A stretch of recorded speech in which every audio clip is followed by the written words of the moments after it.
creamy, protein-packed, and totally satisfying. This cottage cheese overnight oats is about to become your new go-to breakfast. Start with your blender jar or a food processor jar. We'll add all of our ingredients except for the fruit. Add 1 cup of cottage cheese.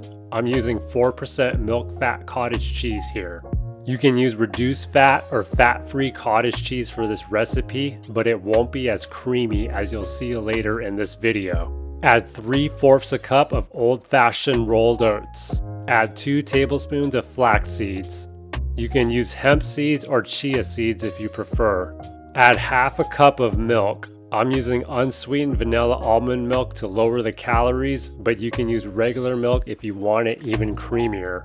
Add 3 tablespoons of a natural sweetener. I'm using an allulose and monk fruit blend here. If you prefer to use honey or maple syrup instead, I would recommend reducing it down to 1.5 to 2 tablespoons. Place the lid on your blender or food processor jar, then grab your blender or food processor base. Power it on and then blend everything together until it's smooth.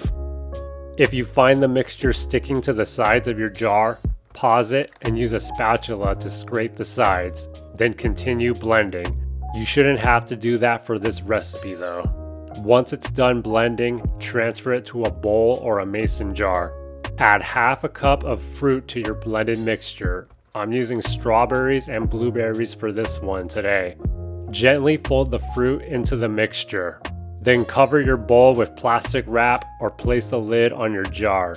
Then place it in the fridge for 4 to 6 hours, preferably overnight if possible. Once you're ready to enjoy it, top it with the toppings of your choice.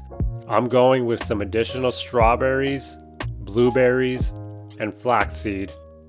And you're set to enjoy your cottage cheese overnight oats. Even though it's called overnight oats, if you can't wait to enjoy it, I would recommend waiting at least 4 hours so it has a thicker consistency to it.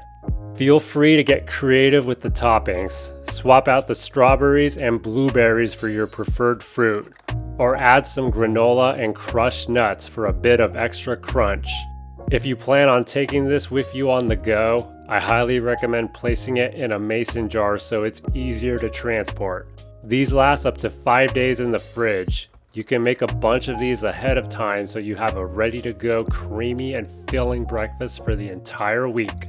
Thank you everyone for watching. Please consider liking the video and subscribing to the channel for more healthy recipes every week.